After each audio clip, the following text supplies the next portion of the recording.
dito sa bayan ng Antipolo upang kilalanin ang isang inhinyerong makisig at matatag. Halina't samahan ninyo kami sa aming paglalakbay. Lumipad ang aming team!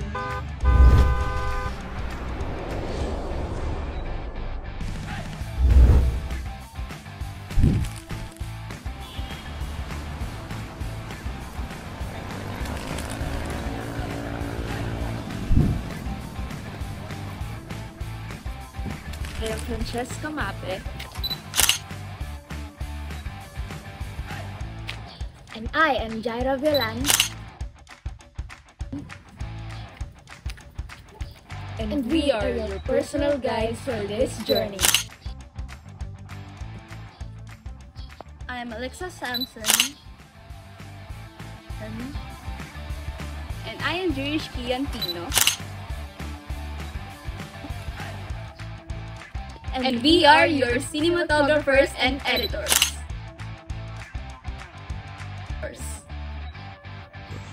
We are currently here in Beverly Hills, Antipolo City.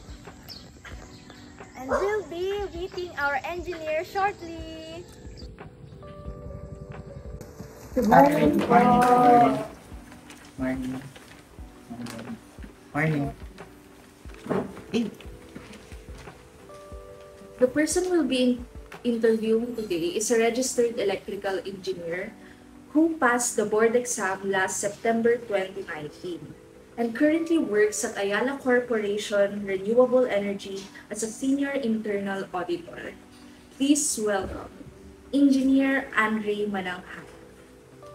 Good morning. Good morning. Here. I'm Andre Mananghaya. You can call me Dre. Just as you said, I passed the board exam last September 2019. I've been in the industry for 5 years, much more 5 years already, and going 6 years actually.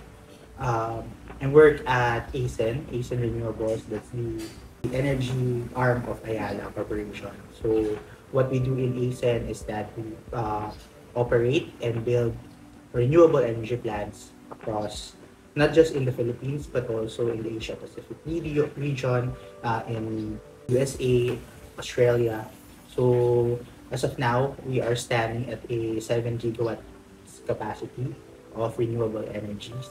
And we don't, previously we have SL Tech, which is the coal plant, but we already sold the asset for us to be a 100% renewable energy company. And my role there is a senior internal auditor. So actually, technical auditor. My first job is in Meralco. So if you're familiar with Meralco, so I was also a technical auditor back then, and that was the pandemic.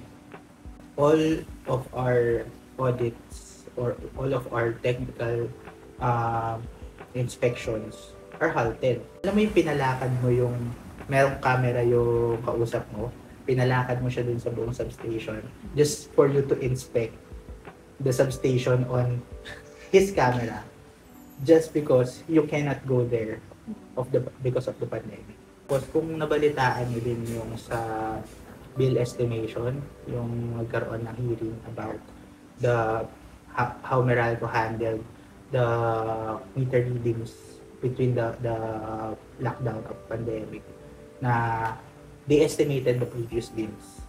So they did not get the actual readings from the meters. So yun.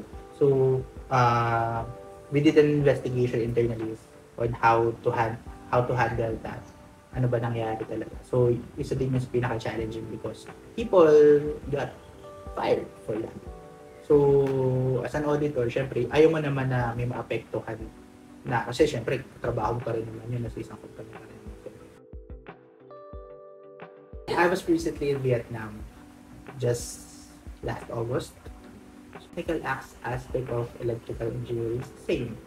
Philippines follows international codes. Basically, the electrical system is the same. The way they operate the power plant is the same. The way the technology typically is the same.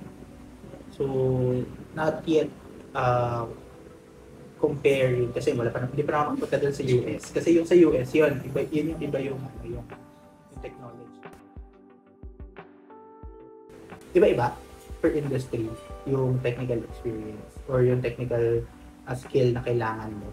But the most beautiful thing about it is that matututunan mo naman. And given that you studied, you have your background, your conceptual aspect of electrical engineering, madali mo siya makapulukan.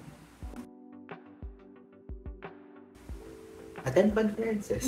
Actually, this is the reklamo or my beef with the Institute of Integrated Electrical Engineers. Parang, kung titignan mo, kung i-compare mo yung ibang yung industry-specific compared to the profession-specific conferences, mas magpunta ka lang sa industry-specific na conferences. Like, for example, manufacturing conference of the Philippines or kaya builders conference of the Philippines. Mas matututunan ka doon ng new technology kaysa dun sa professional. Kasi, dun sa professional, don't get me wrong, okay din naman. Pero, they don't really explore other speakers, other industries, or delve into other industries.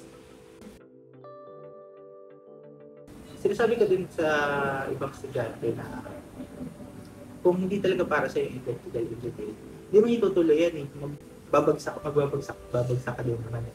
Pero kung kaya mo or gusto mo pa rin siya ituloy, papasa ka. Makakarating ka sa dulo. If you continue electrical engineering, the opportunities are endless. Just because every industry needs an electrical engineer. Just like every industry needs a CPA. Parang ganun din yung concept natin. Just because dati gumagamit ng kuryente, hindi naman tatakbo yung mga yan ng wala kuryente. It's how you would place yourself and what your interests or what your passion is.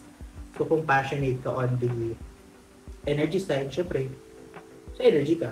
If you're passionate on manufacturing, sa manufacturing ka. If you're passionate on technology, you can also venture on IT. And then, electronics. Tapos, ano pa ba? Energy construction. If you are into constructions, hindi naman tatakbo ang construction ng isang building na electrical engineer. The opportunities are endless, as you say. It's just very meron kasi mga industries na very niche. So kung ano yung passion mo, hanapin mo na lang tapos doon ka mag-start. Well, thank you so much po, Engineer Andy. Pero before po that, may appreciation gift lang po kami bibigay po. Wag na. Ito po. Ay, bigay mo na doon sa... Thank you. Thank you po. Ayun, sana ituloy niya yung electric. Hindi ko nga alam kasi itong kaklase niya natin. Yung tita niya, electrical engineer. Actually, that's my fiancé. So, sabay din kami nag-review, sabay din kami nag-engineer. And sabay din kami nagpa-practice ngayon. And hindi ko alam, na-inspire ka ba? Na-inspire ka ba sa amin? Mukha ba kami inspiring, ha? Hindi mo rin alam. Hindi mo rin alam. Ba't ako napunta dito? Ay, naku pa. So, ano magustuhan niyo? Okay ba si engineer? What can you share about the interview?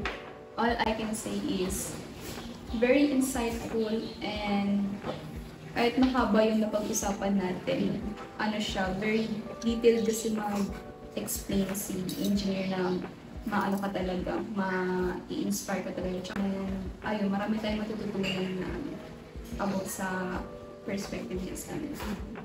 Hindi siya super serious. Yeah. Yung maganda ka usap ko. So, nakita ko lang dami ng experience sa field. Kasi ang dami niya ma-share. Yeah.